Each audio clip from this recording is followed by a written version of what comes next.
যুবকদেরকে পরিবর্তন হইতে হবে, নিজের ইমানকে বাঁচাইতে হবে, ইমানকে বাঁচানোর ফিকির এখনই করতে হবে। আমি যদি এখন থেকে নিজের ইমানকে বাঁচানোর চেষ্টা ফিকির না করি তাহলে কিন্তু আমি ইমানকে বাঁচাইতে পারবো না। দাজ্জাল কিন্তু খুব শীঘ্রই আসবে। দাজ্জাল কখন চলে আসে এটা বলা যায় না। রাসূলুল্লাহ সাল্লাল্লাহু আলাইহি সাল্লাম তার জামানায় তিনি আশঙ্কা করতেন যে দাজ্জাল চলে আসে নাকি।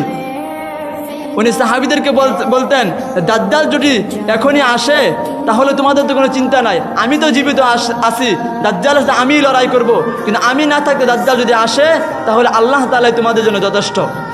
একবার উমর রাদিয়াল্লাহু তাআলা আনহু একটা লোককে হত্যা করবে দাজ্জাল মনে করে। রাসূলুল্লাহ সাল্লাল্লাহু আলাইহি সাল্লাম বলছেন, তুমি সে যদি দাজ্জাল না হয় তাহলে তুমি একটা নিরীহ মানুষকে হত্যা করলে, আর দাজ্জালই যদি হয় তাহলে তাকে তো হত্যা করার হকদার হচ্ছে ঈসা আলাইহিস সালাতু ওয়াস সালাম, তুমি তো না। তাহলে এখান থেকে বোঝা যায় রাসূল সাল্লাল্লাহু আলাইহি সাল্লাম নিজেও আশঙ্কা করতেন তার জামানা দাজ্জাল চলে আসে নাকি। তাহলে আজকে দাজ্জাল আসবে না আর কি গ্যারান্টি আছে, কালকে দাজ্জাল আসবে না আর কি গ্যারান্টি আছে। তাহলে আমাকে তো ইমান বাঁচানোর পরীক্ষা করতে হবে, ইমান বাঁচানোর প্র্যাকটিস এখন থেকে আমাকে করতে হবে, এখন থেকে অভ্যস্ত হতে হবে। আমি এখন থেকে যদি ইমান বিলিয়ে দেওয়ার চেষ্টা আমার মধ্যে অভ্যস্ত থাকে, ইমান বাঁচাইতে পারবো। এই কিছুদিন আগে বিশ্বকাপ ফুটবল খেলা গেছে, যুবকদের যে অবস্থা আমরা দেখছি, আমাদের মনে হয় না তারা ইমান দাজ্জালের কাছ থেকে নিজের ইমানকে বাঁচাইতে পারবে। একটা খেলোয়াড় সে পায়ের কেরামতি দেখিয়ে যুবকদের ইমানের যে হালত করছে, দাজ্জালকে কেরামতি দেখাবে না? দাজ্জালের কথায় বৃষ্টি হবে, দাজ্জালের কথায় রোদ উঠবে, দাজ্জালের কথায় ফসল উৎপন্ন হবে। আপনি ওই কয়েকটা টাকা লাভের জন্য আপনি সুদ ছাড়তে পারতেছেন না, কয়েকটা টাকার জন্য আপনি ঘুষ ছাড়তে পারতেছেন না, হারাম ছাড়তে পারতেছেন না। দাজ্জাল আপনার যখন ফসল আদির প্রয়োজন হবে, দাজ্জালের কথা যখন ফসল উৎপন্ন হবে, আপনি দাজ্জালের কে খুদা মানবেন না, দাজ্জালের কাছে ইমান বিক্রি করবেন, আর কি কোনো গ্যারান্টি আছে? এর কোনো গ্যারান্টি নাই। যেন এখন থেকে হারাম থেকে বাঁচতে হবে, এখন থেকে ইমান বাঁচানোর অভ্যাস আমায় করতে হবে, যাতে দাজ্জাল আসলে আমি ইমান বাঁচাইতে পারি। এর জন্য সবচেয়ে বড় উপায় হচ্ছে নামাজ পড়তে হবে। যারা নামাজ পড়বে তাদের জন্য সহজ হবে ইমান বাঁচানোর। এর মধ্যে ফজরের নামাজ হচ্ছে গুরুত্বপূর্ণ। ফজরের নামাজ যারা না পড়বে তারা ইমাম মাহাদির দেখা পাবে না, তারা দাজ্জালের অন্তর্ভুক্ত হয়ে যাবে। এর জন্য ফজরের নামাজ পড়তে হবে। ফজরের নামাজ হচ্ছে সবচেয়ে গুরুত্বপূর্ণ নামাজ। ফজরের নামাজ যারা পড়বে তারা ইমান বাঁচা তার জন্য আরও সহজ হয়ে যাবে।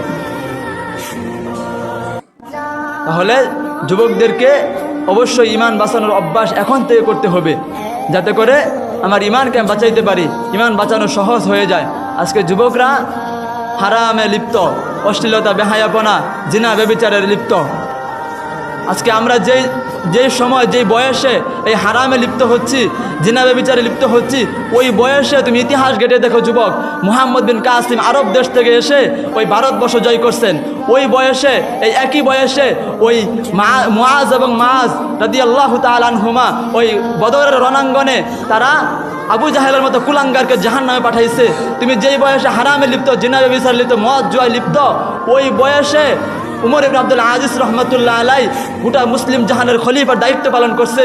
তুমি যেই বয়সে আজকে অশ্লীলতায় লিপ্ত, ওই বয়সে ওই জেনারেশন বাদ দিলাম, এই জেনারেশন দেখো, শহীদ শরীফ উসমান বিন হাদি রহিমাহুল্লাহ তাআলা, এই যুবক তিনি সারা জীবন ইনসাফের জন্য লড়াই করে গুলিবিদ্ধ হয়ে দুনিয়া থেকে শাহাদাতের অমৃতসুধা পান করে গেছেন।